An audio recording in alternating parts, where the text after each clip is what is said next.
As spawning in the top left-hand corner of Pylon, we have the Polish Protoss player. We have the red Protoss, the Brood War Protoss. For Team Liquid, it is MaNa. And spawning in the bottom right-hand corner, we have his opponent. We have the StarCraft 2 Terran player. We have the South Korean Terran. He is back. It's summer. It's summer somewhere. It is Taeja. Let's go, Bobby. Let's go. So we're jumping into our best of 3 TvP, and again, coming into this, we'll see how Taeja can fare. He was looking quite strong, quite powerful against Shin, punishing more or less Shin's lack of economy multiple times in game 1 and game 2, but now he's up against MaNa, a very different kind of player here. Now, we spoke earlier how it's very meta, at least in PvZ, to see robo-based openers. I will say the same about PvT. I will say the same about every matchup, actually. I think that's one of the biggest weak points here when it comes to Brood War Protoss, is it does feel like there's not as much variety when it comes to openers. Now, there are some niche builds that you can go for, like Stargate openers. True, because the scout has been messed around with so much, we have seen a little bit of Stargate opener and Stargate play, for example, in certain maps, especially. And we also have a unique build that Classic does dip his toes into every now and then, going for earlier charge, right? Going for the earlier Citadel into earlier charge, into early +1. So there are some more niche builds out there like early charge or like Stargate play, but when it comes to MaNa, we're expecting a Robo, we're expecting a Bay, we're expecting Reavers. But we'll see. We'll keep an eye on MaNa. Meanwhile, Double Gas open out of Taeja. Double Gas is going into a faster factory, into a delayed CC, so a very safe, very tech-heavy start from our South Korean Terran.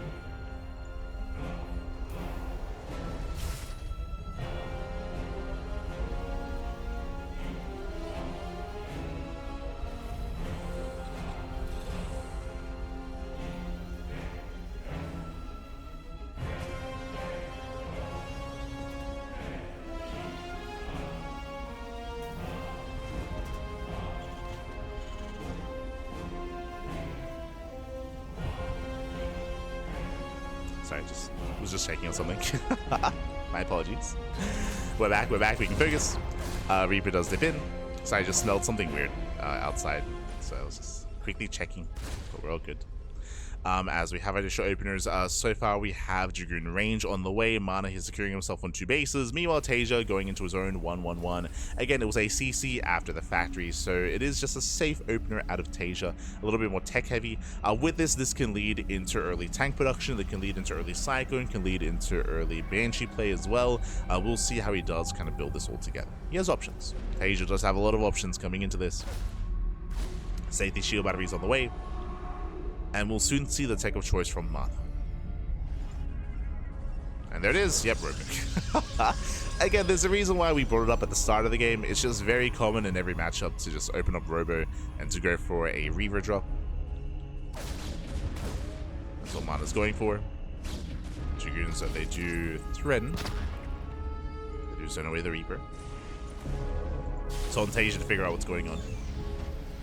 And there it is, Tech Lab on the starport. We did mention how, I mean, we could have gone for an Admiral Assault, but regardless, looks like Cloak Banshee play out of Taeja. So we're heading into Cloak Banshee.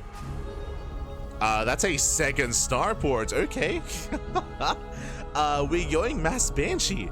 2-port Mass Banshee going into Cloak, we can go into Hyperflight Rotors. Okay, a very interesting build here out of Taeja. Now, it does also mean his natural is late, just because it was on the high ground as well, so a high ground CC. And he even worked it into an orbital first, before landing.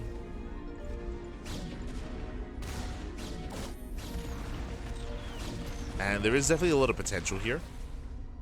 Thankfully, MaNa, he already has the observatory, so he does have detection. But Dragoons aren't the most mobile of units. Remember, Dragoons are not really like Stalkers. They shoot up, yes, that they walk on all fours, I suppose. True. But they're not as mobile. They don't have blink. There's no warping mechanic.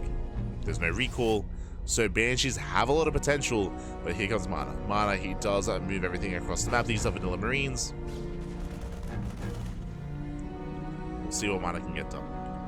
Now, I assumed it was going to be a Robo Opener into a Reaver, but no, it was Robo Opener into Observer, and we are sticking with a Gateway composition. So I have to eat my words here. We're not going for a Reaver Opener MaNa. He does adjust. He's going into Master Dragoon instead, and I do like this a lot more, specifically against what Taeja's up to. As here comes the first Banshee. Observer now goes into the main, and soon MaNa, he will confirm what's going on. The Banshee does hit. MaNa's in position. Observer confirms double starport. Now he knows. And now he knows, and now he should respond with his own Stargate. Takes down the first Banshee. That should not have happened. First Banshee goes down. And there we go. Stargate's on the way, so good reaction, good response. Hyperfly Rotors is being researched. MaNa, he also saw that. He saw everything. So MaNa, he sees all, he knows all. Remember, this is a big investment from Taeja, and he's killed 5 probes. I mean, 5 probes is a decent start, but he will need more than that.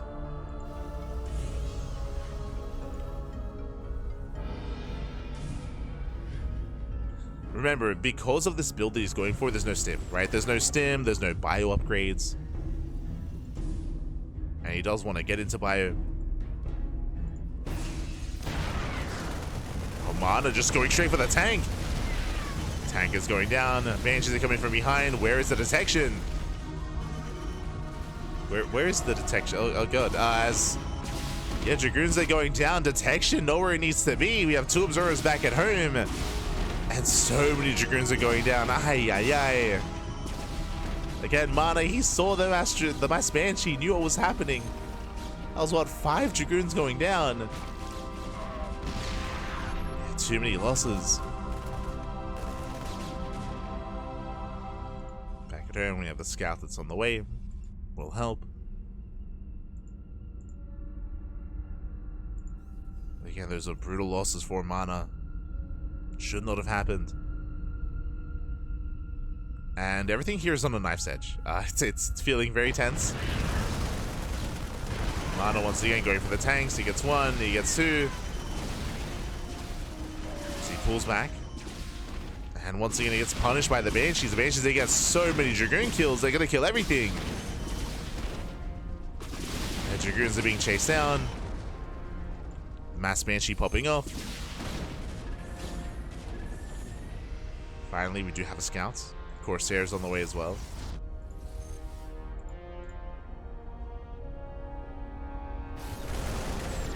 Slapping the observer.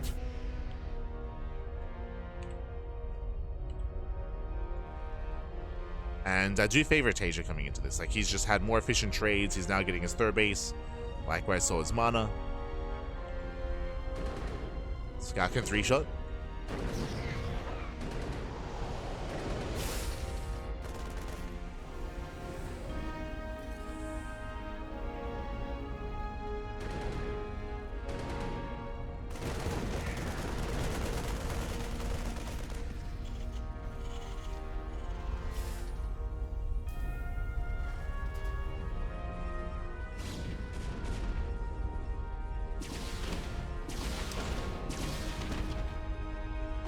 See Taeja once again dip in, once again dealing more damage.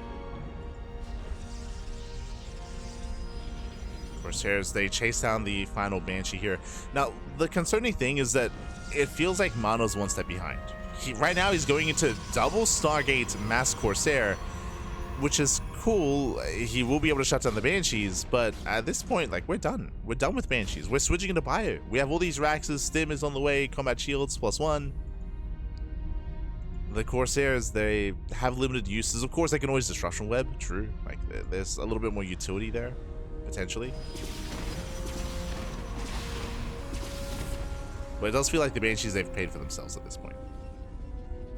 Paid for themselves, they've done what they need to do.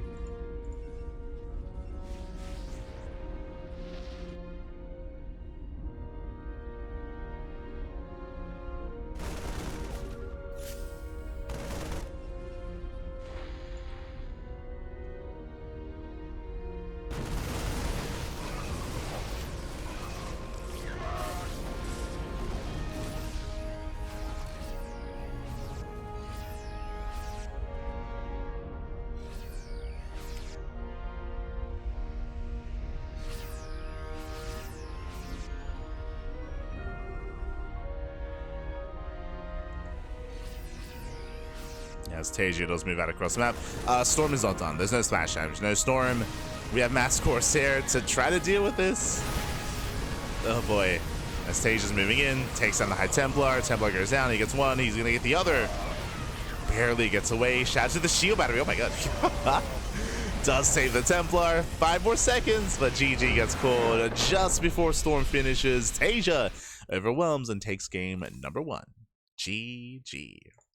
Taeja does take a lead in the series. Again, the Mass Banshee worked wonders. We saw that MaNa had just a late scout. There were a couple, I will say that the Banshees, they didn't really deal much economic damage. It wasn't that. It wasn't the economic damage that really did snowball out of control. There were some probes going down, but really it was the punishment of the Dragoons. So many Dragoon kills, and they're quite expensive, right? Like, you can't just throw them away in such a way.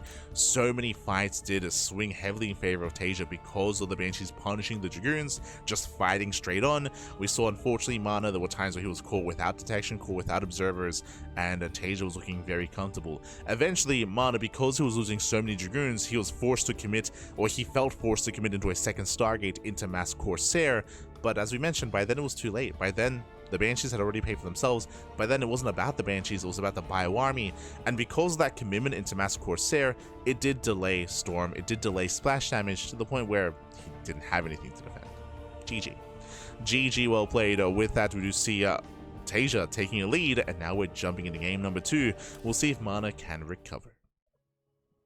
See if we can recover, we'll see if we can bounce back. Game 2 is going to be on Sylphid.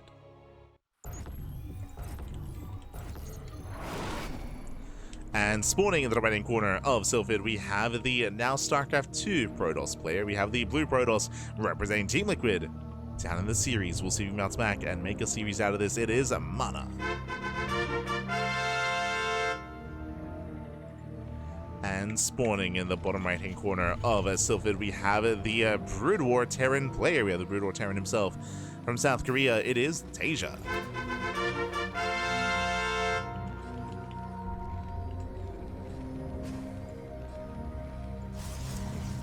Go. So we are settling in to game number 2. Now, once again, welcome to Sylphid. Sylphid is a 3-player spawn map. You can spawn in top side, right side, and left side. So 3 possible spawn locations. So there is a little bit of RNG when it comes to looking for your opponent. Because of this case as well, we often see CC first. Yep, there it is. CC first out of Taeja. Very common opener because you're feeling pretty safe. There's a lower chance your opponent's going to scout you, going to punish you as well. MaNa's not one to really cheese too often.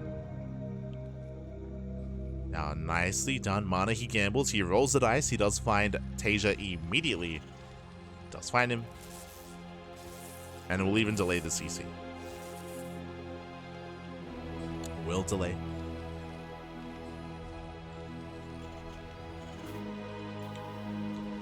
Behind us, 3 racks follow-up. To be expected. Again, we went over it during the podcast, but there've been like every patch is just Brood War bio in some way.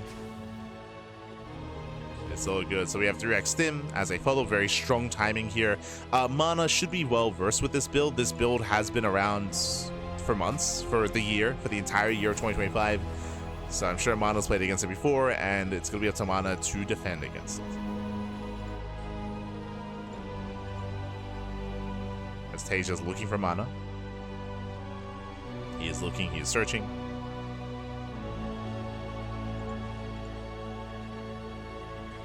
We saw earlier that this did shut Shin down. Let's see if MaNa can survive. As there's the Academy again, the Academy is going to be for stim and for medic production. Marines will be amassing, and Taeja will soon move out with that stim timing. Oh, MaNa going for a robo response. If you remember, we casted Beyond versus Hero. This was a couple of months ago in a show match in a best of, I think it was a best of 9. I think it was a best of 9 between them. And Hero, he had some really, really strong results and really strong reactions. And just, I mean, Hero, he dominated Beyond. It was crazy how strong Hero was looking. And he had a lot of really interesting ways to deal with this build. One of them was Colossus openers. It's very old school, but it makes a lot of sense as well. If you remember, Robo into Bay into Colossus was the meta against 3-Raxes in StarCraft 2. This was a couple of years ago, and here it would make sense against the 3-Rax in Brood War as well. So there's Robo into Bay into Colossus. This is supposed to hard counter 3-Raxes. So this is a hard counter. MaNa, he already saw the opener, so again, he's reacting in kind. Now, what I will say, though, is that this is meant to hard counter a 3-Rax in, in StarCraft 2. Against Brood War, this hits earlier. This does hit earlier, this does hit slightly faster, so it's going to be close. As Taeja is already moving out. He's already setting up. Stim is still on the way. He's got the shield battery. Bay's just now finishing up. He needs that Colossus as quickly as possible. He needs those chronos. Now's not the time. No, shot. He's supplied. He's supplied. Look, he's supplied. There's no pylon on the way. He's supplied. Look, that might just be game. That might just be game. If Taeja could rally, but he's not. Okay. Like, we need that Colossus, pappy. Now we start all the pylons. Ay, ay, ay. Now, thankfully, because no, fun fact.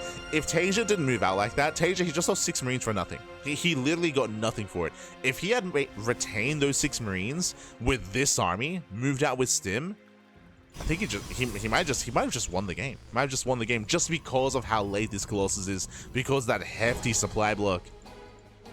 But alas, Taeja, he lost 6 Marines for free, and the game will continue. Ooh, the game will continue. So MaNa, he'll be able to get his 3rd base, he will be able to get his Colossus. Likewise, Taeja, he's getting to his bio follow-up. Getting into U238 shells.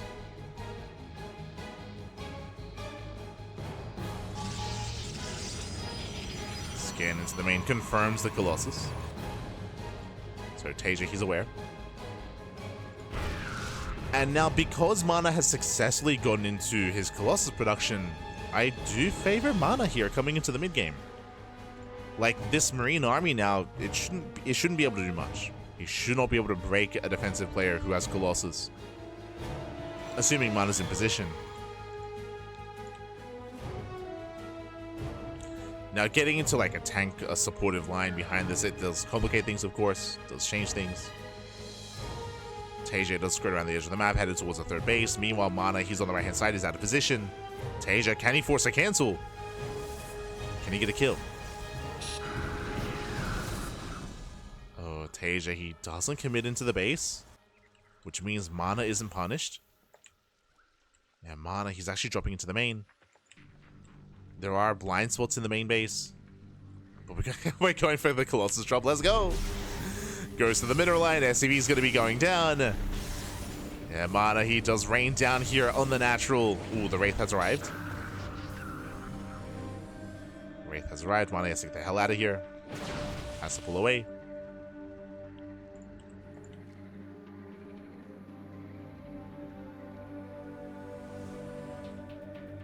Moving out. So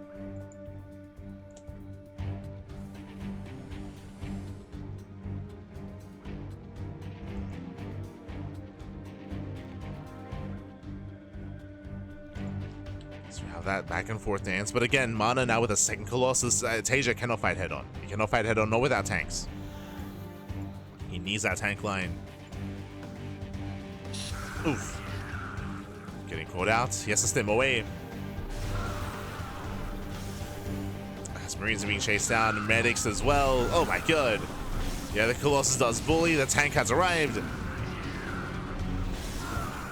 And we get some wasted volleys on the tank. See MaNa rotate, checks for the expansion, rotates back. Ensuring Taeja's on 2 bases. Tanks are exposed. No charge. The slow lots are moving in.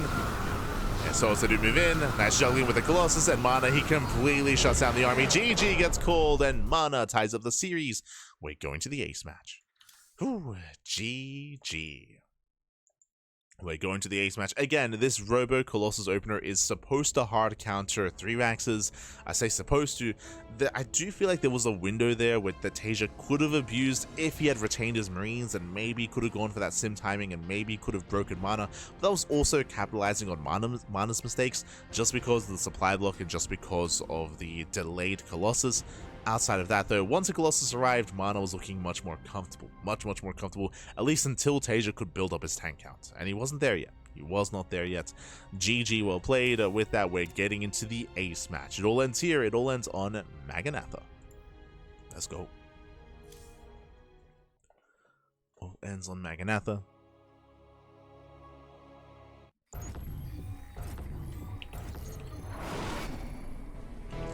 And spawning in the bottom right hand corner, we have our Polish Protoss player. We have the Brood War Protoss representing Team Liquid. It is MaNa. And spawning in the top left hand corner, we have his opponent. We have the StarCraft 2 Terran player. We have the blue Terran, the South Korean Terran. It is Taeja.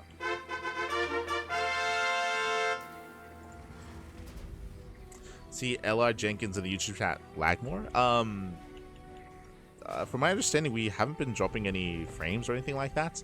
I was just maybe refreshing the stream, maybe checking your own connection.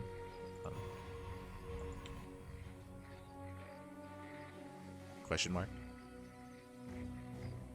Hopefully everything's okay.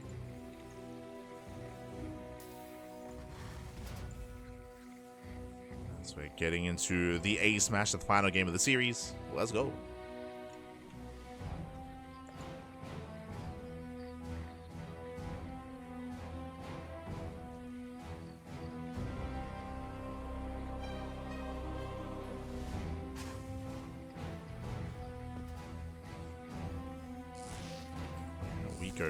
As, oh, hello MaNa. That is not standard. We do have a 2-gate opener out of our Protoss player. So 2-gate opener, Cybercore before Nexus, especially on MaNa. It's much more common to go for more greedier builds. Speaking of Taeja opening up single gas. Single gas, ranks expand, economic opener out of Taeja. MaNa going for something much more aggressive. Okay. Now it's possible that maybe MaNa was hoping that Taeja would go CC first. Regardless, we are going to be opening up with multiple Dragoons early on. Taeja is going to SCV scout. He will confirm. Does confirm no Nexus, and he responds with a factory. Okay. Yeah, he sees no Nexus. He confirms the double gateway. Factory's on the way. Taeja, he delays the CC. He was going to expand until he scouted. So nice reaction here from Taeja, playing safe. As we'll go for a bit of a later CC in favor of a faster factory. Tech Lab is done. We can add on top into Cyclone.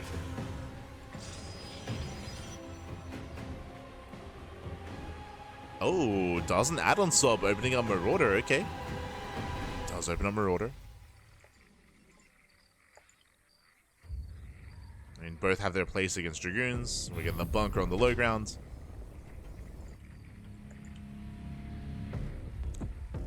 Just setting up, getting ready.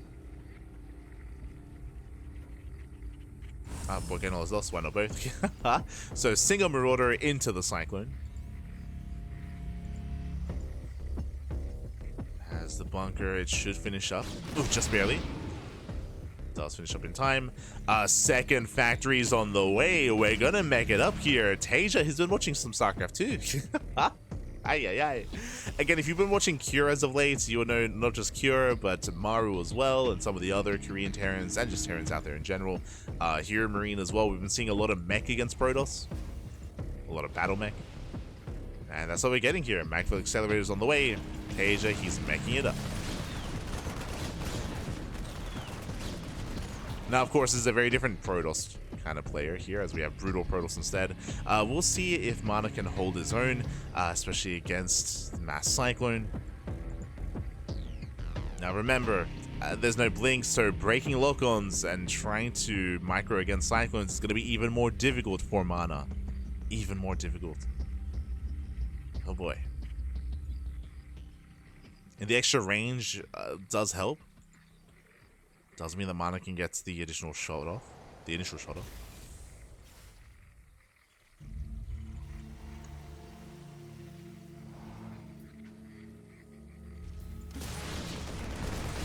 MaNa does poke in.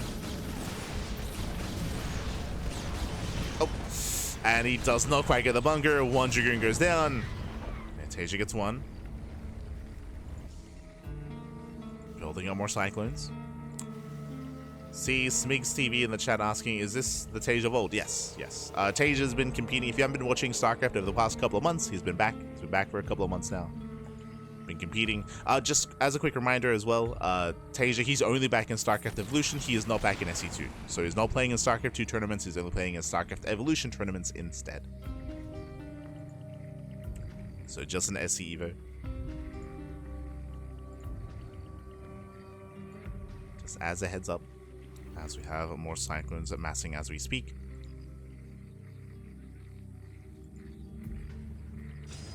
I feel like ideally behind this you want to be getting into Charge, into Zealots as well. Nice snipes. Gets one. Gets one of the Cyclones. Oh, but the Lock-ons are brutal, losing another Dragoon, another 2 Dragoons. Yeah, so far 3 Dragoons going down for 1 Cyclone. Taeja not stopping. Yeah, he's been watching some StarCraft. He's been aye.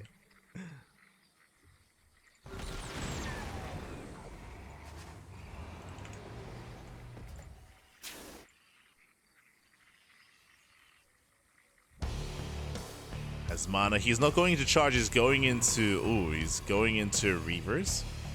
Bay's on the way for Reaver production. Bold move. Oh god, as the Lock-ons, they annihilate these Dragoons. We do try to break them with the shuttle though, but it's not going to be enough. Yeah, it's not going to be enough for the Cyclones. They will overwhelm. They shut down every single Dragoon, the shuttle as well, and there's nothing left. Aye. Trying to fight Cyclones head on is not going to work. I appreciate that MaNa, he tried to be a little bit more creative by having the shuttle there to break Lock-ons, but again, it doesn't take long for the Lock-on to reset. Not in the current patch. So Cyclones, they dominate. And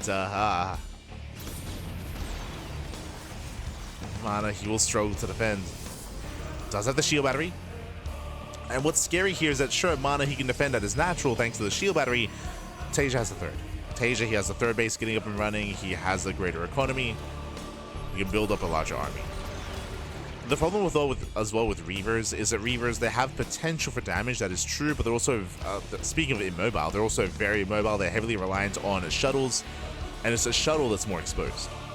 It's a shuttle that's also more vulnerable, and it's going to be the target for these Cyclones. As the Reaver is out.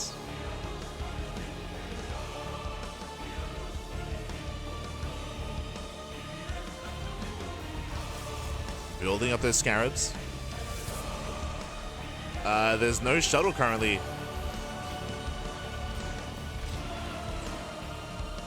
There's no shuttle. But the Reaver is stocked up. Going for a Stargate, okay. And this is also on 2 bases, by the way. We're still stuck on 2 bases.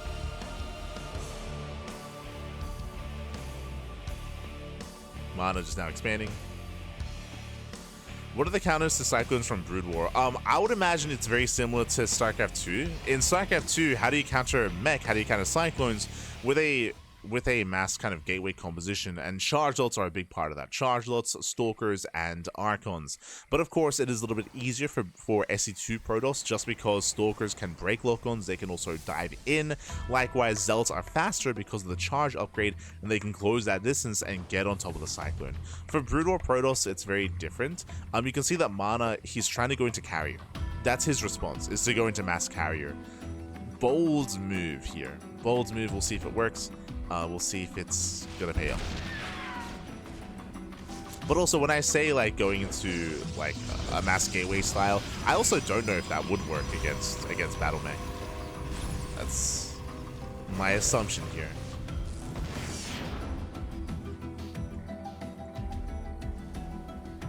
I would assume a gateway composition of Dragoon Zealot with Storm support. As I want to say we've seen that before.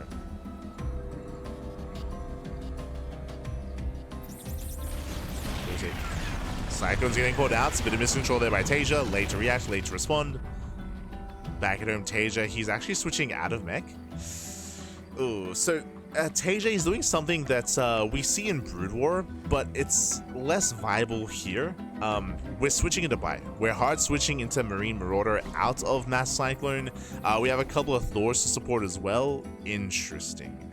It's right now it's a bit of an awkward period for Taeja, but because of the faster third, he can afford it. He can afford this switch. His upgrades are still not ideal. Like, he's still getting to +1. And right now, MaNa's vulnerable. MaNa, he is vulnerable. He's heavily reliant on these Reavers. These Reavers, they need to get damage done. They need to pop off.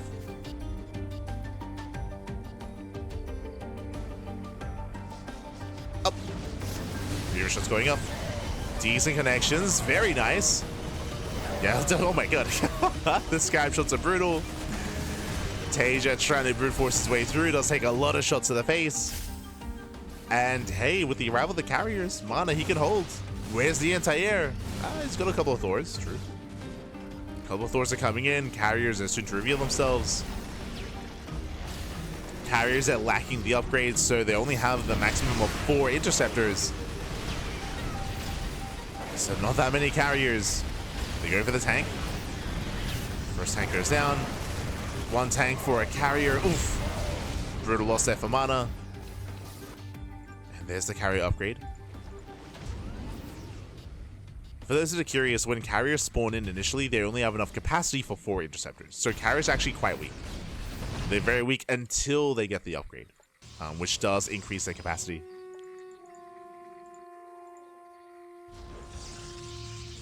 So MaNa, he can't really chase. The capacity upgrade is on the way. So MaNa is being forced back. Again, the carrier's taking so many hits. And there's only 2 carriers. With that Taeja, he breaks the third. He chases down one of the carriers. Ooh, Viking shot goes off. 1 carrier left. Now we have the capacity upgrade, and you can see now we're building up more interceptors, but it might just be too late. It might just be too little too late. Yeah, too many losses here for MaNa. He's trying to hold his own. Taeja just forcing his way in. We have 1 Reaver. Very nice control. Taeja splits. Does split, does avoid. Oof. Yeah, Reaver goes down as well, and Taeja is snowballing out of control. He's breaking on through. 30 probes going down. And MaNa cannot hold on, he cannot keep up. Not like this. Again, carriers can be good if you can mass up a good amount of them.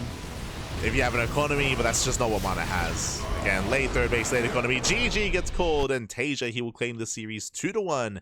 He will advance on to the playoffs. GG. GG, well played. Congratulations, Taeja. He will claim the series, and Taeja, he will be the first player to make it through into the playoff bracket. Congratulations. Congratulations here. MaNa, he was able to hold his own, but this was a bit of an awkward game just because Taeja did go into Mass Cyclone. MaNa had a really hard time in the early to mid game. He was being punished. He was being abused by the Cyclones. His response was to go into Sky Toss, but because he was stuck on 2 bases, he didn't really have the best economy for that to get into the upgrades, to build up a supportive army as well for the carrier. It was a bit of a shaky road to the mid game there for MaNa. He eventually got to the carriers, but he still needed more time, and Taeja was able to break him. Before MaNa stabilized. GG. GG, well played. Taeja, he will be the first player through the group stage. As you can see here, Taeja, he is now in the playoff bracket. Meanwhile, scrolling down, we do have our remaining matches ahead of us. Here we go. We do have the elimination match. That's going to be after the break. We're going to be going on a short break. When we come back, we have Shin versus Mixu in a ZVZ, and we have MaNa waiting for the winner of that series. Remember, it's a GSL group, so top two advance on. Taeja is the first player. We still have 1 more slot available for either Shin, Mixu, or MaNa. One of these players will advance on alongside Taeja. Alongside Taeja, Shin versus Mixu is going to be coming up next. We'll see who will make it through. Also, I'm assuming ZVZ, but I do know that Mixu has been avoiding ZVZ and playing Protoss or playing Terran. So Mixu, he may play a different race instead. Hard to say. As we are going to be going on a short break. We're going to be going on a short break. When we come back, when we return, we will have the next series. We'll see you soon after the break. See you soon.